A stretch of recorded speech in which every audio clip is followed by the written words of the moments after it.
my name is Tano Cat. Welcome to my channel. Today we are playing The Letter. Previously, we finally entered the creepy house, and we couldn't find Rose here, and we called her, and she's all like, the attic. And then we went to the attic, as we do. Begrudgingly, at least. We weren't stupid about it. And then we found a creepy chain letter and some rotty feet. Ran away from said feet, fell down the stairs, and then found the feet again, and then woke up to these two. And that's pretty much where we left off. Alright, let us continue.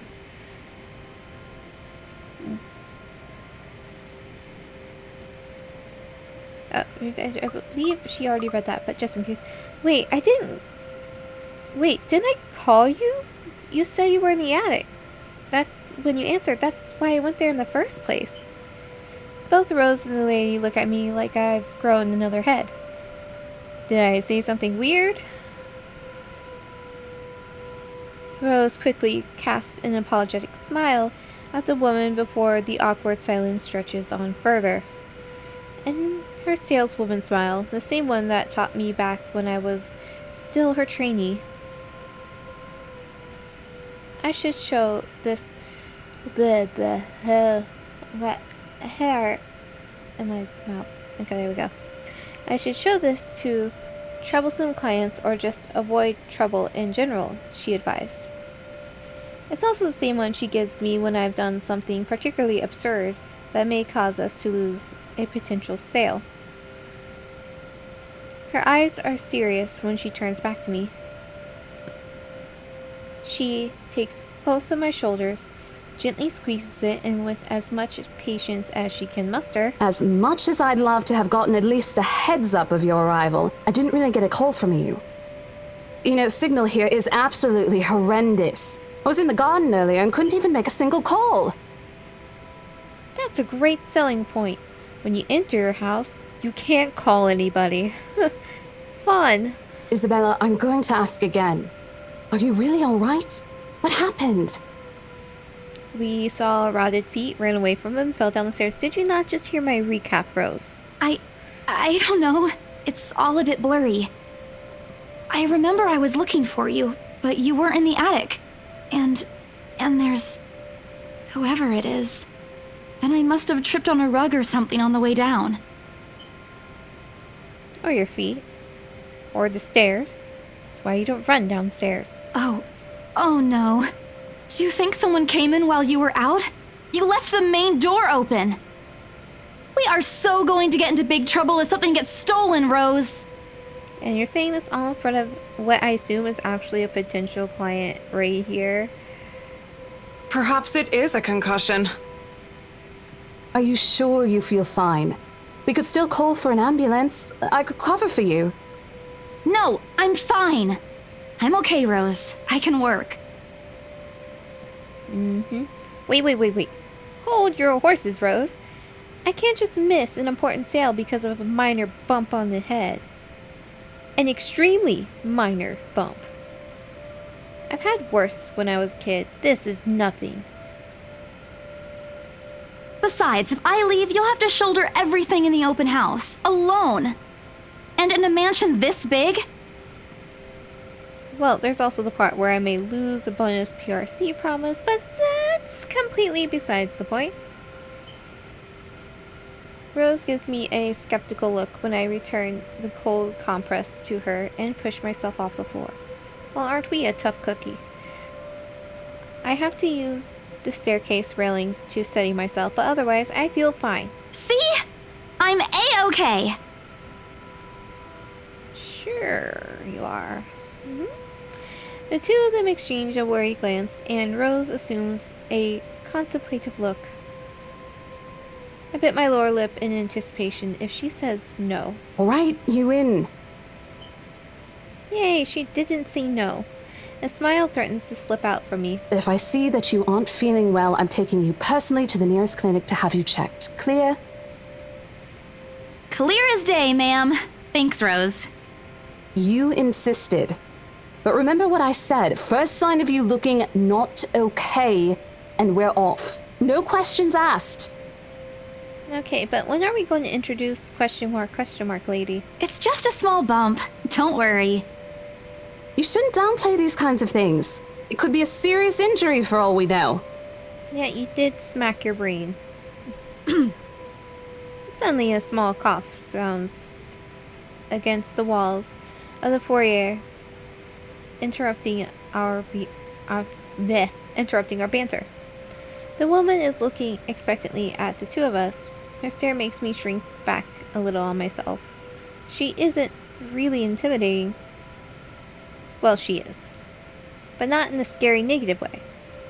Far from it, actually. Her demeanor simply commands an air of sophistication and respect. In a different world, a younger me would probably wish to be like her. At her lack of response, she coughs again, lifting a well-trimmed eyebrow at me. In question. Words get caught in my throat at the sight of it, and Rose, as usual, is swift to catch my blunders. My sincerest apologies, Mrs. Miss McCulloch. Marianne McCulloch. Scottish? Marion McCulloch. Tralee Rose Designs. Interior designer at McCullochxmail.com. And phone number and whatnot. She hands Rose her business card. The words interior designer catch my eyes before my partner flips it over. Oh, probably someone interested in the mansion for its 17th century influence then. I won't hold it against her though. Despite the hearsays and remaining uninhabited for years, the mansion's original fittings and furniture have been kept completely intact and restored to pristine condition. I suppose some people find that trip to the past feeling appealing. After all, with what it offers, this place could also have been a haven for people looking to live somewhere with a classic historical charm. Miss McCullough, I'm Rose Cooper, and this is my partner, Isabella Santos. We're just ironing out a few things, but we'll be starting the tour soon enough. In the meantime, we've prepared some refreshments for you in the parlor while you're waiting. If you could please... Thanks. There's no need for it, though. I just dropped by for a quick survey of the place. I thought I should check the estate before I meet with the homeowners. Rose's confusion is impossible to miss when she glances at me and I return it with an equally perplexed look. And again, against my better judgment, I put out the first question that comes to mind. I'm sorry. Homeowners? I should have kept my mouth shut. A flash of irrational crosses her face. Oh, sorry. Irrational makes no sense. Irritation crosses her face, but it instantly disappears under a mask of professional detachment. Of course. Nothing annoys you when you're a professional. Everything is okay. Yes. Hannah right? She hired me to handle the interior design for their new home. For their newly bought home. This is the Ermengarde Mansion, right? Yeah, but they didn't buy anything yet. It is, but... She pauses, possibly trying to find the right words to fix the awkward situation without offending someone. Suddenly, Rose nudges me with her elbow. We'll check with our supervisor. I don't know, ... I feel like I don't know is never the right response. So, we'll check with our supervisor. Relationship status updated. Did someone go down? Someone went up. 2 people went up. Oh no. No, Rebecca always was there. So this one's the new plus.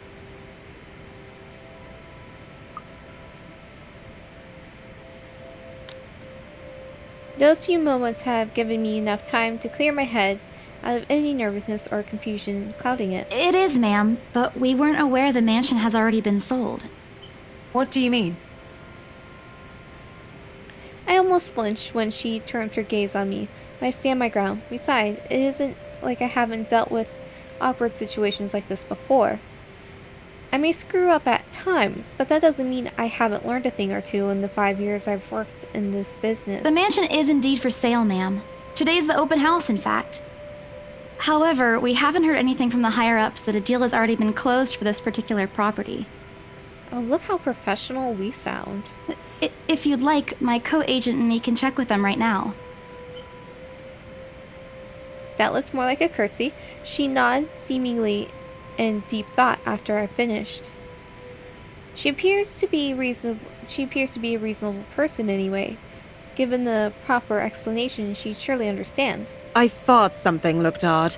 Excuse me, I need to call my secretary. Thank you for your assistance, Miss Santos. You're welcome, Miss McCall.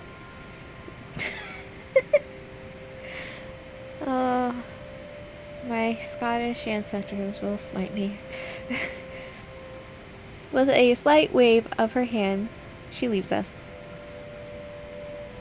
That seems to be the end of it. Both Rose and I breathe a sigh of relief. Disaster averted. I also don't miss the thumbs up sign, the thumbs up she gives me for doing a good job, and I can't help but swell with pride.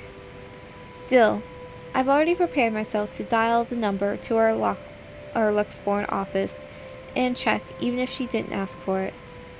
I will be very frustrated if, for some reason, something has already been decided without my or Rose's knowledge. That's a whole new level of unfair. We've been working hard on this. Moments later, Miss McCullough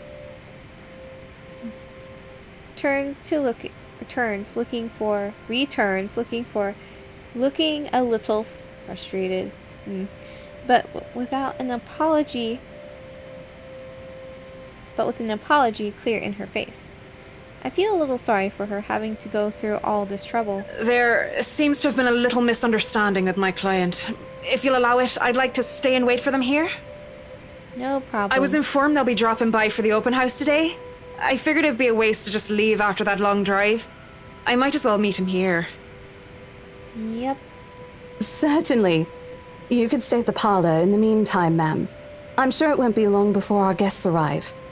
Hopefully. And, Isabella, I left a few documents in my car. You know where I keep those.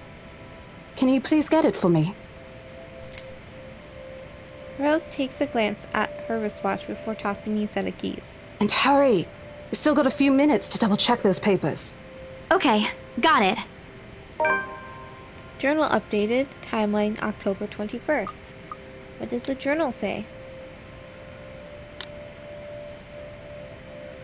Oh, next.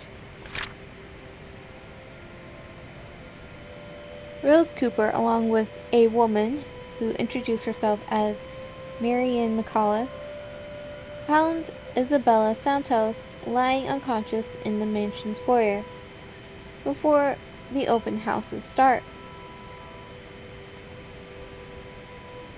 Unable to recall what happened prior, Isabel insisted on working despite her co-agent's worries about her well-being.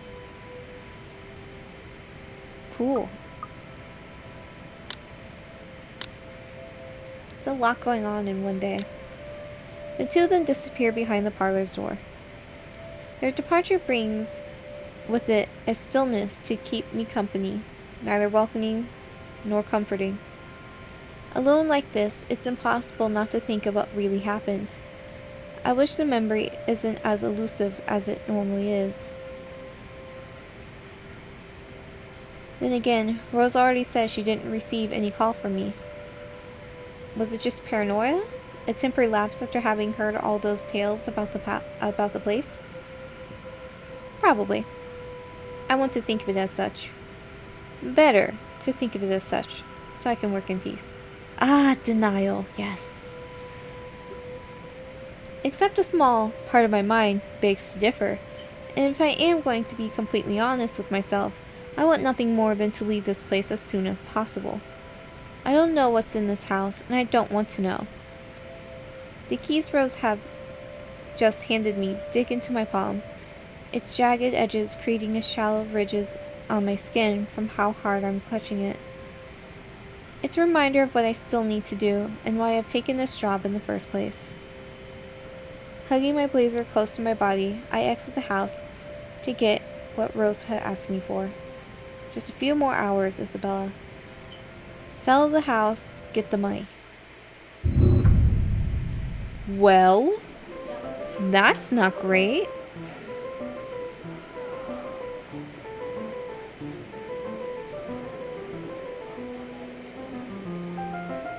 Oh, have we gone back in time? A flock of people have already gathered in the mansion in front yard by the time we officially open the doors. No, I just thought so because it's playing old fancy music. I'm not sure whether I should feel baffled or underdressed, standing in their presence. Men and women of wealth and status, all dressed to the nines in the fancy suits, lovely dresses of varying colors compose the medium-sized crowd. Their necks, arms, and fingers are adorned with silver and gold, glinting in the afternoon sun. Some even have ridiculously fancy feather hats on their heads.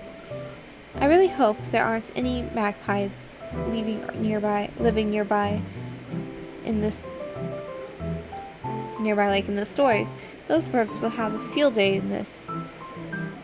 They are murmuring among themselves, looking at the estate's facade appraisingly, with some arguing about whose mansion has superior architecture. But most of it stops as Rose calls for their attention.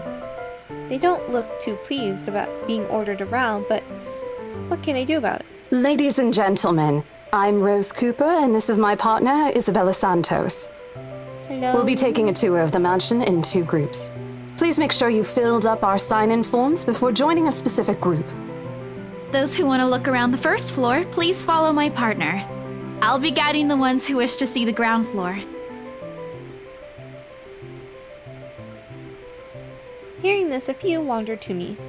They are mostly old ladies who seem daunted at the idea of climbing all those stairs. Wait a second. You two seem like you're in those pictures over there. Miss McCall also joins our group, but what really catches my eye is the elegantly dressed pair she approaches. It's so nice to finally meet you! When Chief Inspector Lee mentioned that a famous interior designer is in town, I knew I had to get you! Your confidence in my skills is very flattering, ma'am. I'm sure you won't disappoint, Marianne. Well, don't you have a creepy, evil villain voice? Oh, you know each other? Not at all, ma'am. You mentioned something about a Marianne on our way here, darling? Oh, yes, I think I did. Ah, they must be the clients she was talking about. I might have seen their faces somewhere before, some magazine or the television, can't quite remember. But then again, most of our guests have likely ended up on the news one way or another. I won't be surprised if these two already have. For people who are popular, though, they haven't dressed as loudly as the others, and in their simplicity, the couple stands out. The woman in particular is stunning enough to turn the heads of most people in my group, especially the men with wandering eyes. The guy standing beside her doesn't seem to mind, though. And if I'm going to be a bit bolder with my assumptions, I'd say he's basking in the attention. Both of them, in fact. I think they are brother and sister if it wasn't for their public display of affection. The matching rings on their fingers just cement the fact that they are indeed a couple. Whatever. Couple or not, what's important is we get the deal closed before the current owners can even think of canceling the listing. I just hope one of the people in my or Rose's group is brave and generous enough to buy this mansion. And so, with the papers in hand, I lead the way. Journal updated timeline.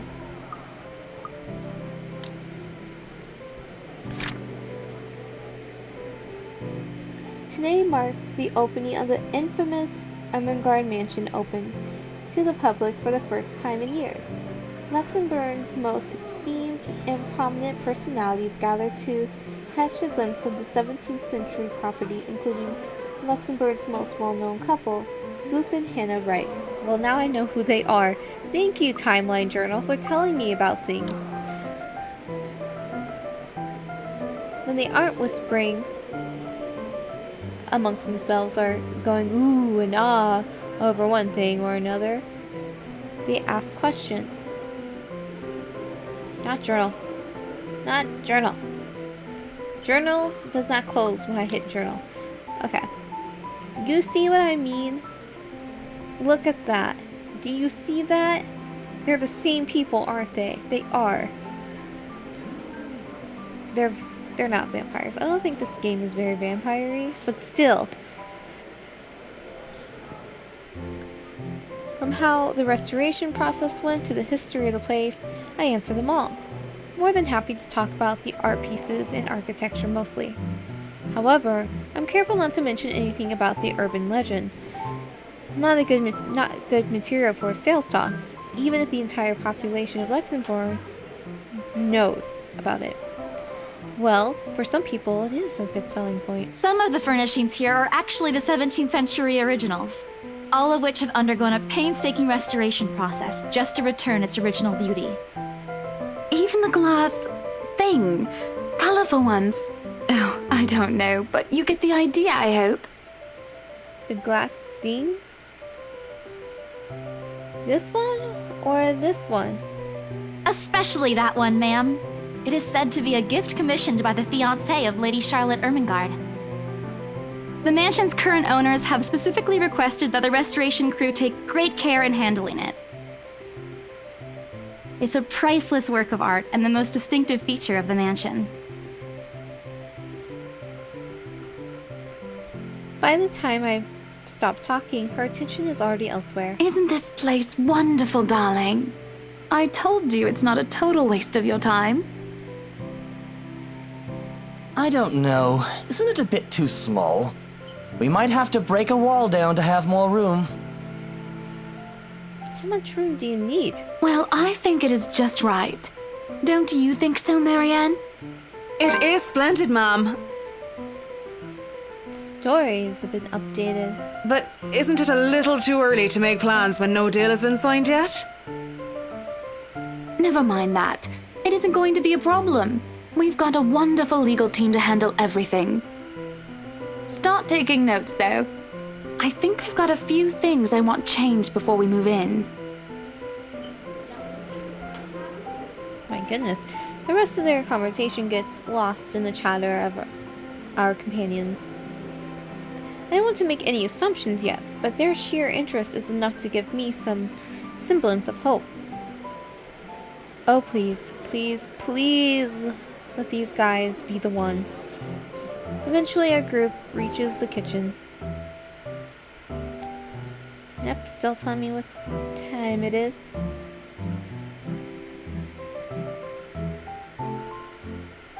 There is a trapdoor in the kitchen.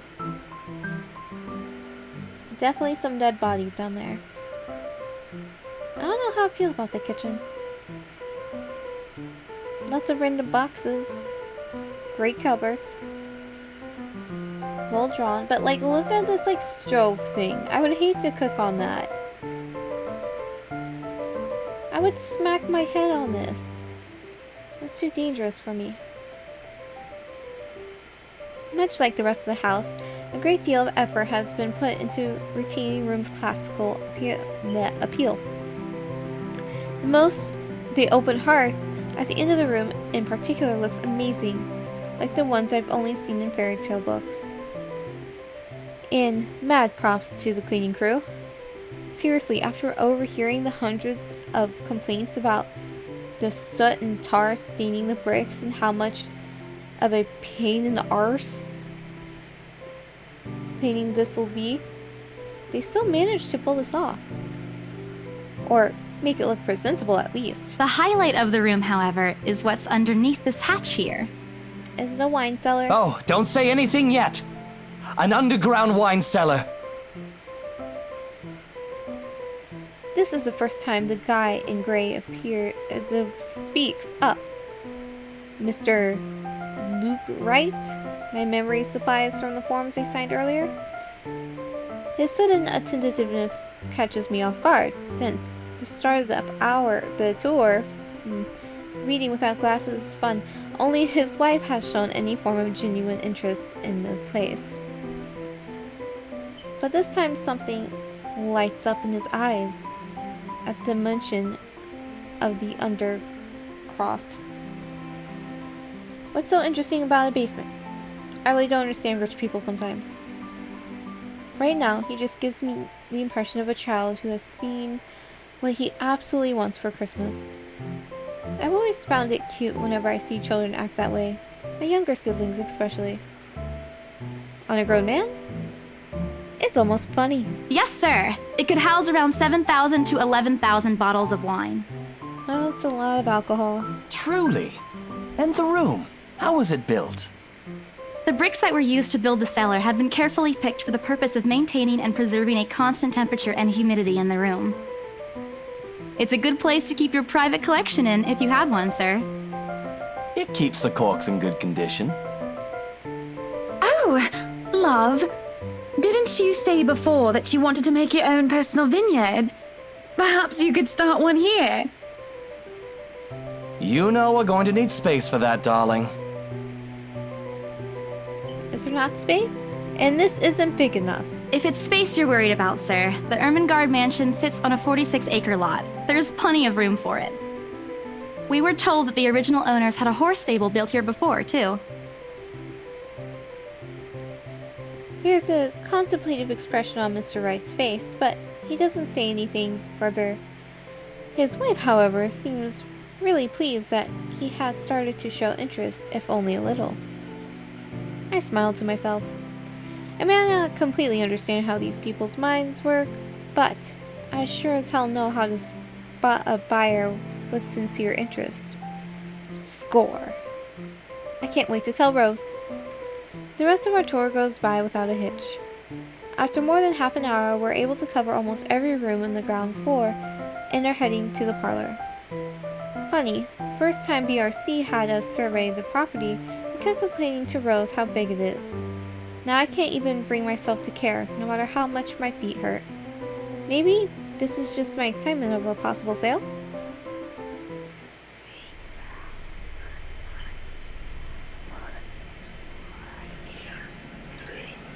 Yep. See what I mean? Oh, great, and there's weird, creepy voices.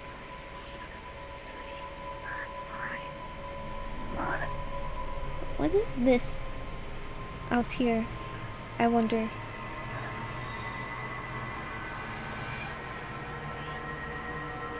Oh, the clock is, I mean, it's only right twice a day, but the pendulum is swinging. That's cool. That's a nice little touch there. When we reach the parlor, however, an odd feeling washes over me. It starts off as small goosebumps on my skin, a feeling of being watched intently. Whispers in my ear and shadows dancing lurking in this corner of my vision.